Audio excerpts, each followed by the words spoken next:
Hi, folks. You're with Tassless today. Tassless today, your pushback channel, and thank you for joining this audio live stream. In this essay, I'd like to talk about cultural assimilation, social assimilation of migrants from a very different culture. And now, the globalists have orchestrated, without the consent of the Western populace, the globalists have orchestrated this mass migration of people into the West, and they've primarily gone to areas of surplus population. So, the Indian subcontinent, the Middle East, Africa. Now, there's no doubt that these places have a large surplus population. They've got 5 and 6 births per woman, as opposed to 1.5 births per woman in the West. So they've got a big surplus population, and a surplus population of a relatively young sort of set of people. A lot of folks in that 18 to 30 type age range. So this is where the globalists have gone looking for people to bring into the West. Now, the only problem is or one of the many problems is that these people have vastly different cultures. Many of them still have a very much a Stone Age communal mentality around very tribal, wider family, this sort of thing.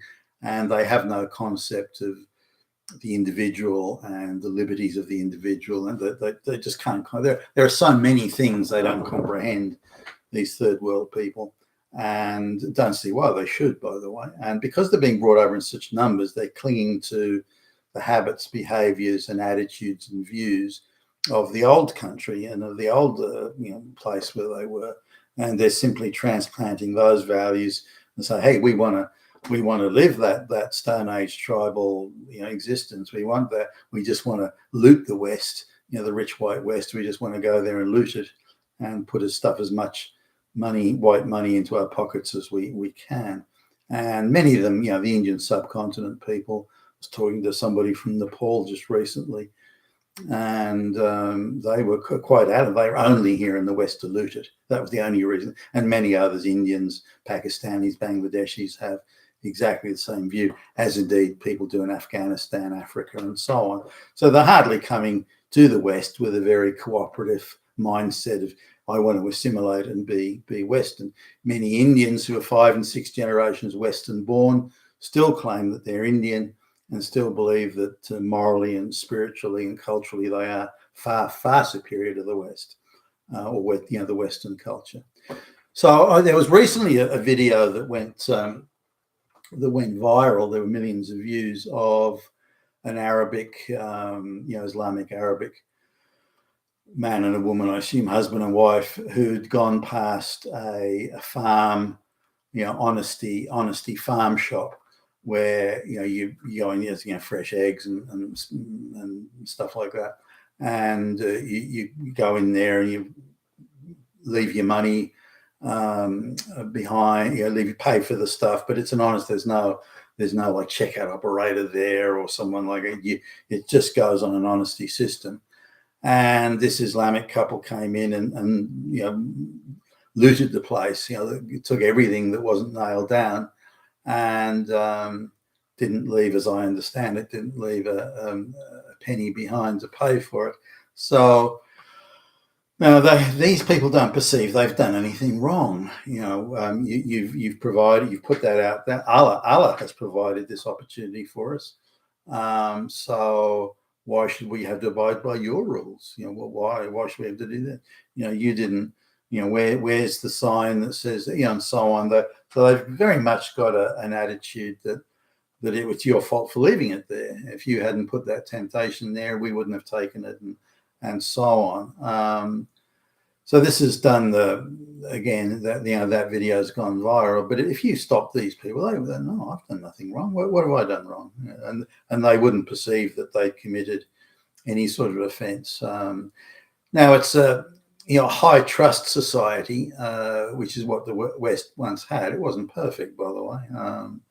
But when I see how the level of social trust has declined so sharply over the last 25 years to the way it was, then you would know what a high trust society the West was. Australia, as an example, Australia is probably a higher trust society than most, because there wasn't that rigid feudal class system in Australia that had ever existed. So there was a higher level of ambient social trust in Australia. And I didn't notice this till I started to travel on business. And I realised that pretty much everywhere else in the world either had something similar social trust-wise or less. And I'll come back to the wider implication of social trust in a minute. But I just want to talk about third world migrant behaviours and how different they are, and how I believe it's absolutely mandatory that the mass migrant goons should require these people to attend, Western acclimatization, cultural acclimatization classes for at least 12 months, so that they have functional English and they understand how to behave, Western behavioral norms and standards and so on. Remember, they're only coming for the money. They're not coming because they want to be in the West or they want to assimilate or be part of the culture. They're not coming. They're only coming for the money, and that needs to be understood. And the question needs to be: are migrants who are only coming to loot the place, are they really desirable migrants? Should there be some sort of a selection process that takes this into account? But coming back to the behaviour, now the people that steal from the honesty box, from the honesty store, they, or even honesty box, the honesty box, there are places where they've got an honesty box there where the money's been paid for getting the eggs, whatever it is they've been buying, and then the third world person come along and just empty out the honesty box, take the money out of that, and again they don't perceive they've really done anything wrong. They don't seem to comprehend the social contract in the same way that we do, and the people in the West do, which makes it very difficult for them to assimilate or engage in any even recognition of the laws. That's something that's even a stretch for these people. So now this has been around for quite a while. There was some years ago, there was a buddy of mine who was manager of a Target store, and they would have their weekly specials on, I don't know, things like sheet sets, bed sheet sets, and that sort of thing. So, and they would have a limit of 2 per customer, and he'd only be allocated 100 units of sheets as a limit of 2 per customer. It was a red hot, scorching hot, special, but it's designed, of course, to bring people into the store, and hopefully while they're in the store, they buy, I don't know, a pillowcase set or something else to go with it, blankets, whatever. So, the day Monday, the store opens with the thing, and in comes this large group of as he explains it, in comes this large group of Arabic people. This is in Australia, and there's 20 of them, and they all come. They're obviously the cousins, aunts, uncles, and third cousins. All this sort of stuff. The whole village has been brought over. Again, something you really shouldn't do if you want to get integration. That's not the sort of thing you do. You wouldn't allow a whole village to come over if people are related and know each other. It's just dumb. It's not going to work out. It's going to be a huge break on assimilation and integration, and it may even prevent it entirely. Just as a case in point, some of the people, quite a few of the people who were doing the violent screaming at top of their voice marches about Palestine and all this sort of thing were Islamic Lebanese and all that sort of thing. And they were the grandchildren of the people who'd come here. So their parents were born in Australia. They've been born in Australia, but they're still running around hysterically screaming about issues in the Middle East that they've never even seen, like that. They've got nothing to do with it. They're second generation Australian born, but the way they behave, you'd think they just come out of Palestine or Gaza or something the day before. It's such a big issue to them. So bringing out whole villages and wider families like this is a terrible idea. Nonetheless, the whole family arrives, and that's 2 per customer. So they come in, they all get 2 each. They all walk out, then all file back in again and all get another 2 each. The specials are gone within the first 10 minutes of the store being opened. So they've seen the prices, it's organised, it's coordinated, they're planned, the whole thing. and they come in. Now, as far as they're concerned, well, it's two per customer. We go out, walk back in again 10 seconds later. I'm now a new customer. I can take a note. They don't perceive they've done anything wrong. Now, you could say, well, they kind of haven't really. It's what law have they broken? They're coming back in, presenting themselves as a new customer, which they're not. So there's that. Also, they've coordinated with relatives to come in to buy up all the stock. Well, yeah, okay. So the spirit of the the social contract is being compromised. Now, the individual-minded Australians, Western people, won't think that way. They can say, oh, well, I'll leave some for other people. I'll take, I made them get two. I made them get one, but I'll get my two and I'll go, and that'll be it. And I'll leave the other 98 sheet sets for someone else. But the Arabs, this group of Arabs, they're acting solely and exclusively on behalf of their family, wider family, tribe, their diaspora. That is their only concern. Everyone else can get fucked. So they're not part of the social contract or the wider community-wide social contract. They're acting only in their specific and unique interests, and perceive they're allowed to do that. That's how they behave in where they come from. So why can't they do it in the new country they've arrived in? Now, if there was a migration program, well, no, you're not coming in unless you completely agree and sign on to the idea that you're going to assimilate and integrate. If you're not interested in that, then there's no point having you as a migrant, really. It's just not going to work out. You're going to constantly be pleading and clamoring for special sectional interests for your tribe. You're going to want your own representatives. You're going to want your own handouts. You're going to want all sorts of endless amount of special pleadings. You're going to want using your own language. You're going to want the schools to teach Arabic, and so and so on and so Farsi or so and that's no. You've come to Australia now. You've come to a new country to start a new life. You're not transplanting your old life into Australia. It's not going to happen. So you need to really think about that. And by the way, if you're still in Australia for 10 years and you can't speak competent English, we're going to deport you. Things like that. And but that's not happening. And so this was the sort of thing that was going on all the time. And I've seen it myself, by the way. You go into some special. I went in to buy it. Some shop, and I just this huge group of, again, it was Arabs converged on the place.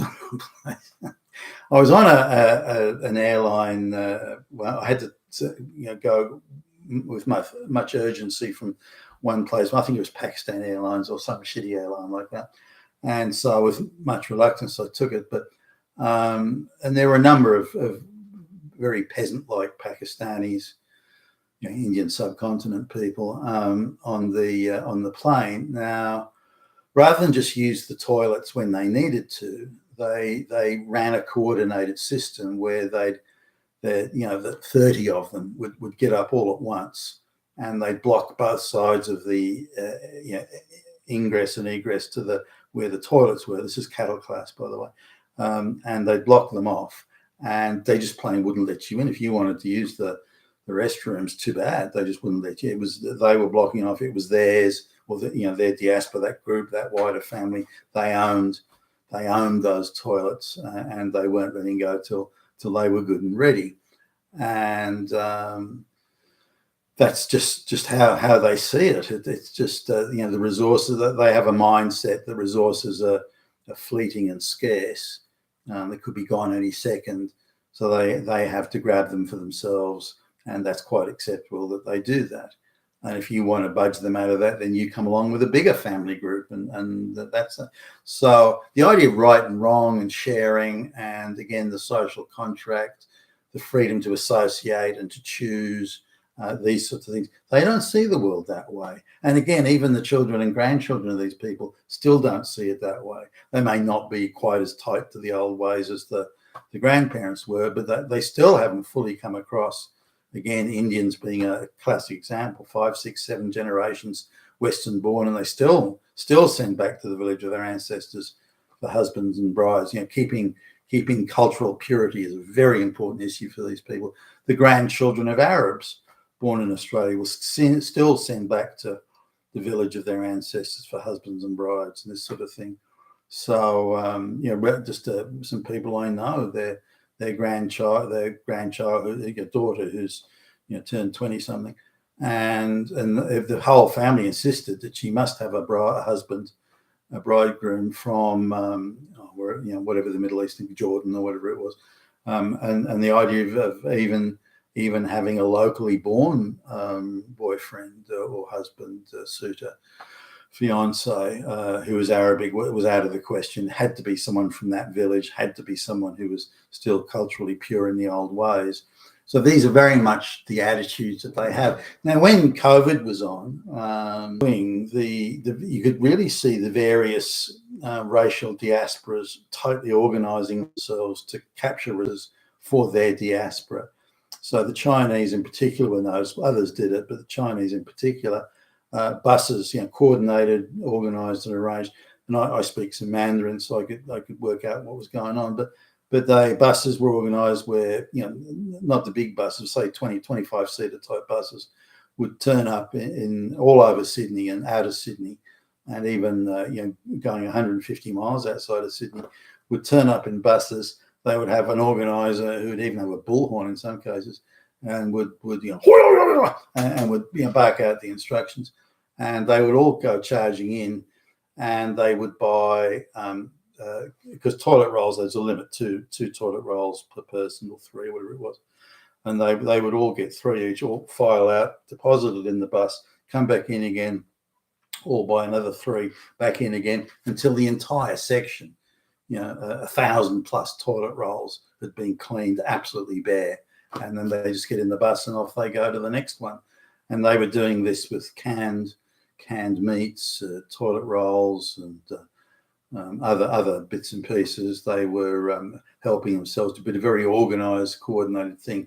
So it was done only for the Chinese diaspora, and so it wasn't. And they didn't care.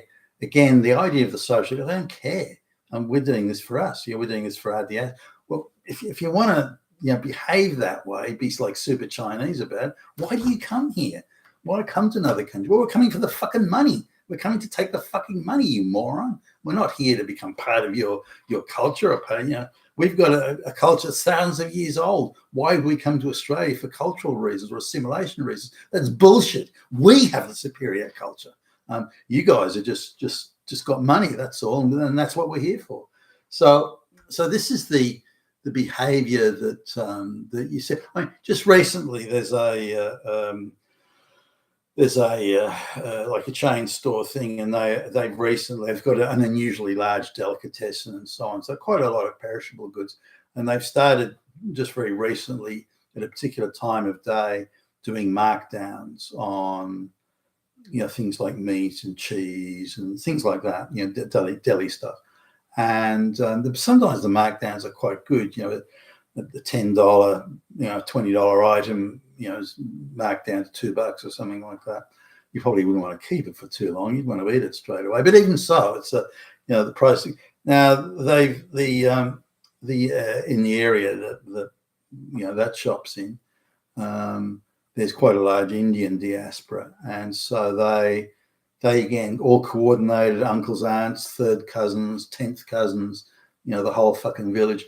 They arrive, and they sort of sit back, stand back while the shop employee puts the markdown items in the section that they're in, and then they just move forward as one sort of big dragnet. They come out and they just close off the whole area. No one else can get in. They won't allow you in. They'll shoulder charge you out the way if you try and get in. And then they just fill up all their bags with all the marked down stuff. I mean, anything they don't want, they'll leave. But they'll take, and they'll just clean it out. I mean, it's cleaned out in 60 seconds. And that's it. So again, this is the thing where they've got no concept of the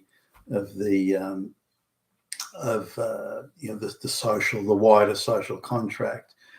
Now, I wouldn't dream of doing that. In fact, I've been at sections like that, a markdown thing, or even something that's just on a good special, and it'll be the last one, and there'll be somebody, I'll get my hand on it sort of first, and then a lady will come up, someone will come up, and I just look at them and I think they need it more than me. I mean, really, they're doing it tough.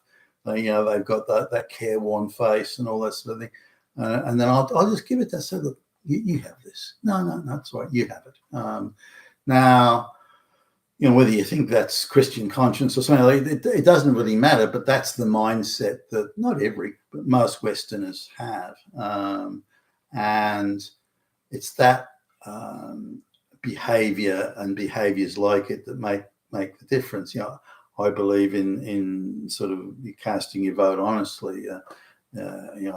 When I fill out forms, I don't want to deceive the people that will use those forms, and I believe I've got an obligation to act honestly. These sorts of things, and even if I perceive I could do something that might be to my advantage, I think there's no real point in doing it. Okay, so I get a minor one-off little advantage. There's no point in doing that. So, but these people think very differently, and they'll commit and think they're entitled to commit any sort of treachery, fraud, deception, duplicity of any description in order to get what they want. And they have an attitude that if you believe them, then you've taken on 50% of the responsibility for the lie.